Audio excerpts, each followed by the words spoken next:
afternoon. My name is Jason Cowan. I'm the Business Development Director for Forbidden Technologies, and I've been asked to talk about, as a small software company, UK-based software company, how we work with our local and international distribution partners and resellers. So just a little bit to give you a bit of context, what is the Forbidden versus Forscene? So Forbidden is the company, Forscene is our broadcast professional product. But around Forbidden, we are listed on the London Stock Exchange. We started as a business in 2000, so we're certainly not new to the market. We've been around for a good 14, 15 years now. We have a long history in video technology, internet, and compression development. Our CEO, Stephen Streeter, was the co-founder of IDOS, the gaming company, in the early 90s. So we at that time, he built a non-linear editor that was used quite extensively by the BBC. So we actually have expertise going back a good 20 years in the post market. But from a Forbidden perspective, we floated in 2000, we developed Forscene, and Forscene was launched at RBC 2004. So 10 years in post-production. Our first productions using us were in 2005, and since then we have significantly developed the product, and in 2014 we introduced our new interface and MAM, and where we're going from here is basically our international expansion. So don't worry, this is not it looks a little bit complicated, the slide, but it's not. What we're trying to illustrate here is what is Forscene, just to give you a bit of context. So where we started was in 2004, when we launched at RBC. We started mostly in the review and approval part. So the blue section, we were an internet-based review and approval product. You could basically log in through a standard web browser and being able to see your content, which was pretty groundbreaking for the broadcast industry in 2004. We've moved on significantly since then. So in the last 10 years, we've gone into logging, we've moved on into editing, and what this slide shows is how we've moved Forscene into a standalone product, and what it is now, which is a complete platform. And a platform from how do you ingest your content, how do you get all your content into the system, how we work with partners on how metadata is created out in the field, how that field, that metadata is then put into the platform, how it's manipulated and used within Forscene, and how it's distributed, so how it's published back out, either to the web, the internet, and out to third-party applications, how we integrate with any other non-linear edit suites like Avid, Final Cut Pro, like systems like that. And what we have now, and we launched at the end of last year, what we needed is an overarching management infrastructure to be able to control all these separate pieces that basically sit beneath the hood. So what we've now got is an overarching MAM system that controls ingest, logging, editing, and how you can, as a user, set all of that up yourselves, as opposed to relying on us to be able to do that. So who are our clients? So we work with typically the BBC, RTV, All3 Media, Shine, Shed, so all the big names in long-form post-production. We work on big shows like The Voice, Gold Rush, Gogglebox. In November of last year was our peak. We had about 127 long-form productions in the UK using Forscene. So pretty much anything that you see on unscripted television in some way, shape or form uses Forscene in the UK. We have expanded quite significantly into news and sport. We were used by NBC during the London Olympics 2012, and after that we've moved on to be used, I think we're on our third season of the European tour now. We also do the UCI cycling, and we do some of the rugby as well. Those we do through partnerships, but we'll get onto that a little bit later. Our other vertical that we sell into is education, and we have a number of universities, both locally and internationally, that use Forscene. So the Forscene model, so before we get to the reseller part, this is what we are. We are software as a service. So we don't we don't manufacture hardware. All we are selling is a piece of software that you can basically don't even have to download. It's an internet browser-based system. You get a username and password, you log into the system, you can use basically any laptop, a PC, a Mac, even tablets now, to be able to access and work on your programs. So as a software-only company, we do at times have to sell hardware, but we sell off-the-shelf standard IT kit. We are not selling branded Forscene infrastructure, so it's relatively low-cost entry level. So, for example, to get a production going on Forscene, about £2,500 will get you a piece of kit that you can start actually ingesting and getting the content into the system. So the barrier to entry is very, very low. What you're then doing is it's software running on existing infrastructure. So production people that use Forscene are using their standard Macs, their standard desktops, PCs, tablets. You don't have to buy anything extra to be able to use the platform. The way we support Forscene is we rely quite heavily on our partners to support first line support, and then we often are second line to our resellers or partners. We're only a company of about 25 people, and if you're handling something like 127 long-form productions with hundreds of users, you've got to make sure that you've got a pretty solid and robust support model. Otherwise, when you're selling at a really low entry on licensing, support can certainly kill you.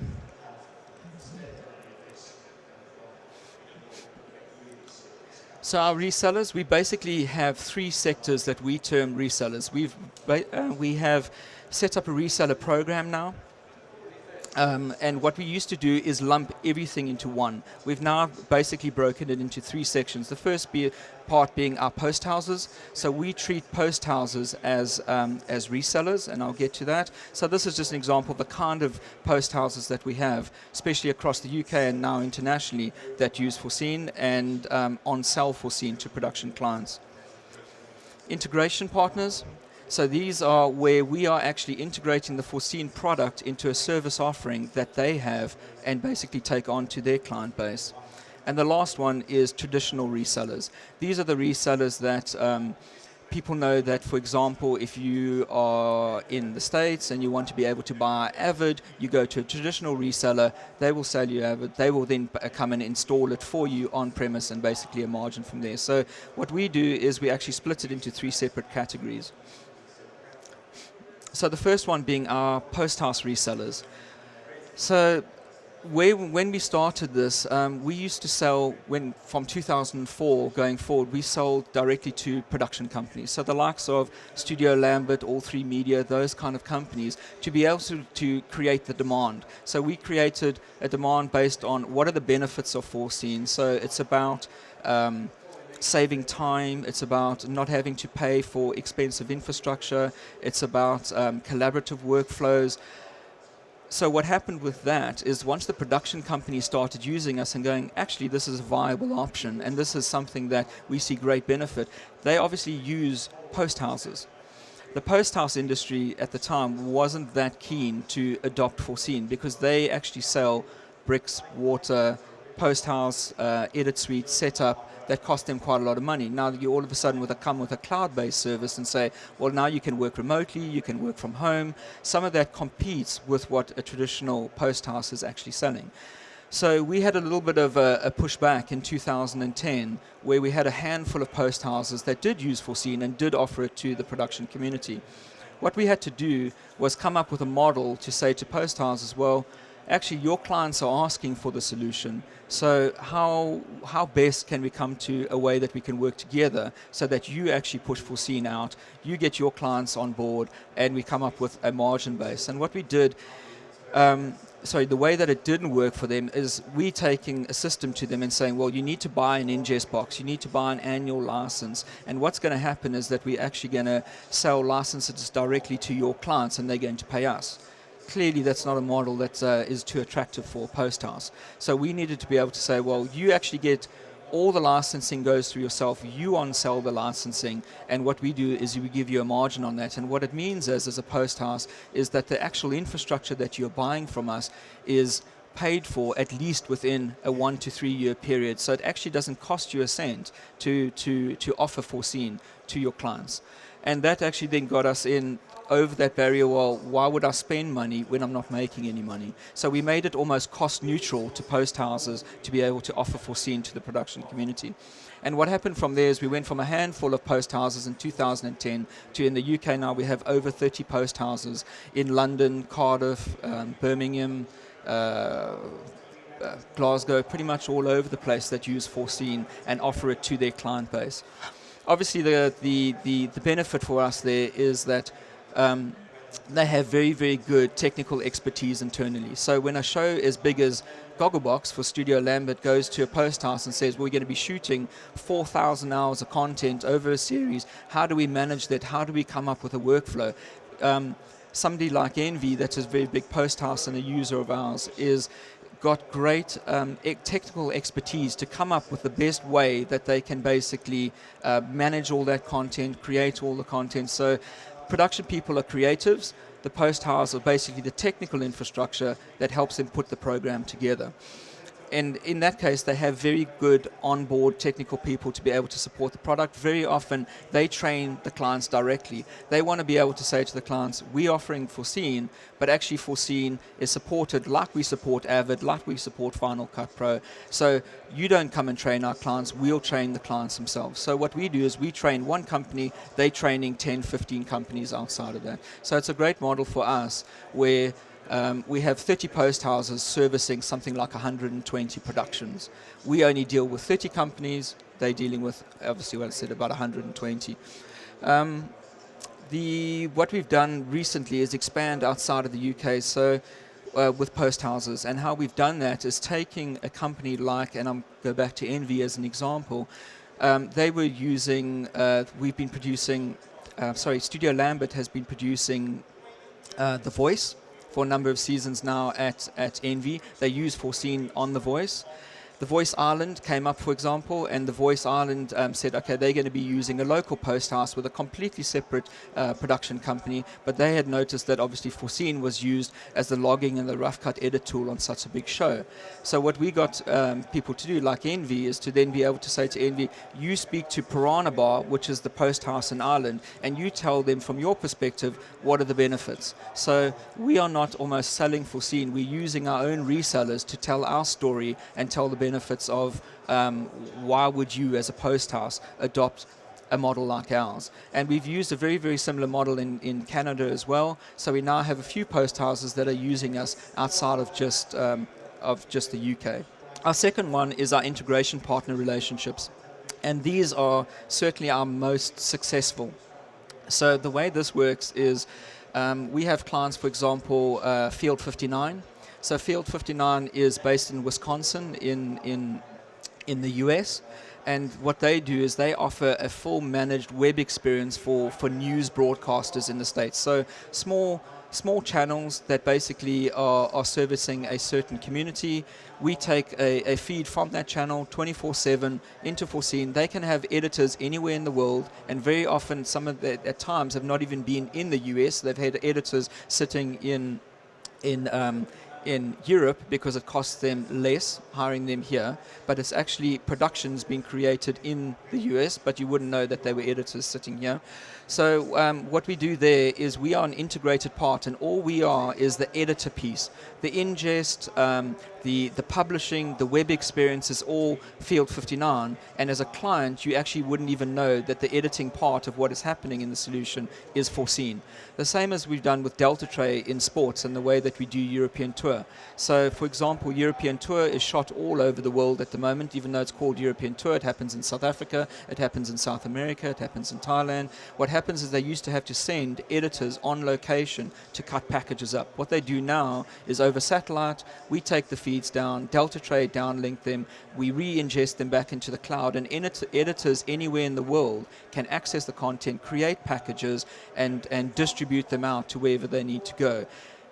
We deal with Delta Tray deal with all the relationships. It's a much easier win for us. We, as a small company of 20 odd people, could never service relationships like UEFA, FIFA, even the BBC. So for example, in sport, Delta Tray have 5 full-time employees working with the BBC in the BBC premises to service that relationship.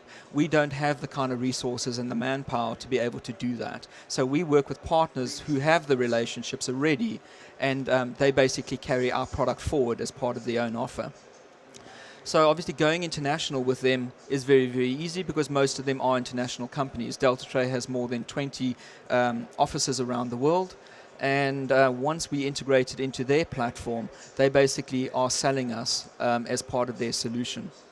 And as I've said, the partners basically own the relationship. So our manpower is servicing one client is servicing many clients.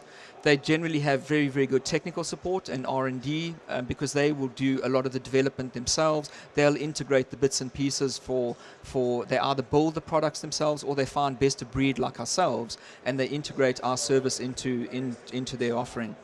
So they train the clients directly, which means that we only have to train them. They're training everybody from there on. The third part of our resellers is possibly our least successful to date, but it's what the industry knows most, which is the traditional reseller model. We have a number of clients that we have a number of reseller relationships, both in the US, in Europe. But to date, we haven't had the kind of success as we have had through the post house relationships and the integrated partner relationships.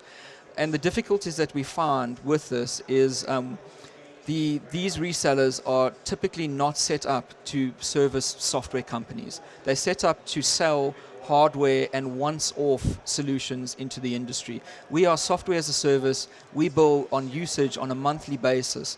Those kind of companies, or these kind of companies, are not set up to do licensing that's ad hoc licensing that might be 10 licenses this month, 20 next month, 5 the next month, and 100 the next month. They are not set up to be able to bill and manage services in that way.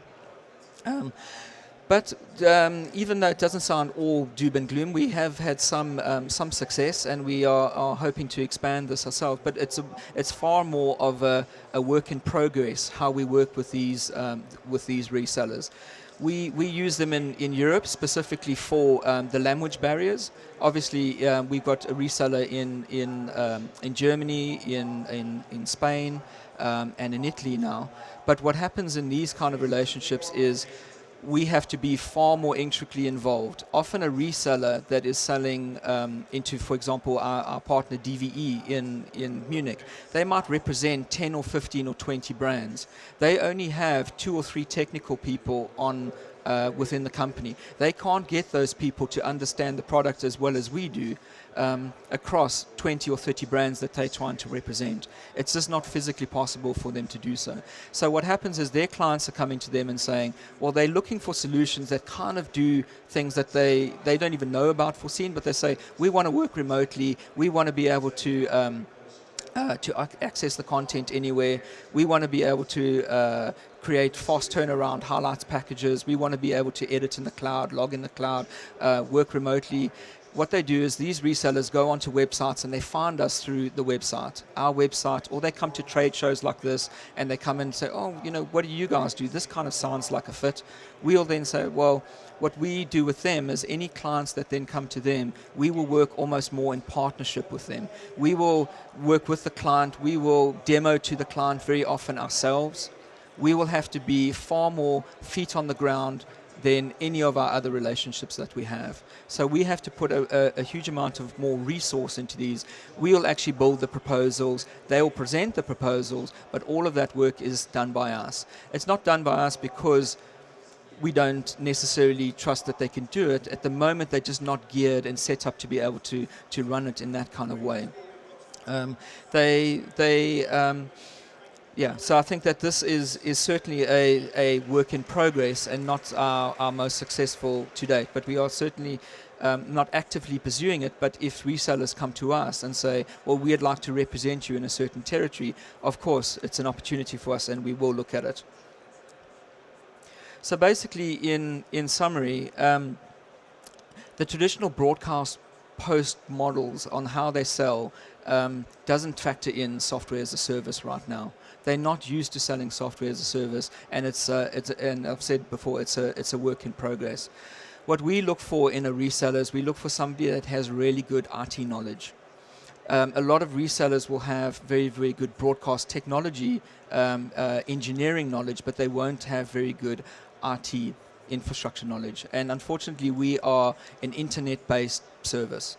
So very often we're dealing with firewalls, bandwidth issues. If you've got a traditional broadcast engineer, that's not their background, it's not what they deal with. So we certainly look for a company that has got very, very good IT and networking knowledge. Obviously, we're looking for people that have got good post-production backgrounds. A lot of resellers come to us and they say, well, you know, we sell cameras and we do this and we'd like to kind of get into post-production. We're looking for people that have got long-standing history within post-production so that they can understand where we're coming from. Instead of just selling the traditional NLE systems, they can kind of work out where we fit in and how we fit in and how we can complement things like Avid and Final Cut Pro as a solution that works in conjunction with that. You have to have the resource to guide and help prepare and support on the ground. So if you're going in to work with a reseller, for example, in Munich, you have to be able to prepare to send people there and work with them on pitches, proposals, training, where if we're obviously working in the post house model, once we've trained once, we pretty much don't have to do it again. Resellers are selling to production companies and post houses that each post house almost works in a different way. So they almost have to repackage the service and re-understand it each time that they go in, and they're just not geared to be able to do that. What we've developed is a relatively strong marketing pack. So we have to help them to educate the market. I mean, we've done that. As I said, Forscene launched in 2004. Between 2004 and 2010, by 2010 we had about 16 concurrent productions using Forscene. Between 2010 and 2014 we had 127. So the market certainly understands us now in the UK. The production community, the post houses, but internationally it's pretty new. Cloud-based services are very, very new to the industry, and there's still a lot of people that are relatively skeptical about it. So we have to use the case studies that we have in the likes of Gold Rush for Discovery, big brand names. The Voice is used here. The Voice is an international brand. Discovery, The Voice is carried in Ireland, and I think now Studio Lambert are going to be producing it in the US as well. So what we do is we take case studies, and the case studies are brought forward and presented as, if you can have somebody like Studio Lambert that's willing to put their name behind it, then it can't be a solution that's not acceptable within the market. And I think what we've kind of learned is that you have to be prepared to change, and change really, really quickly. So you can't be stuck on, well, that's your model, it's fixed, that's the price, and you can only sell it that way.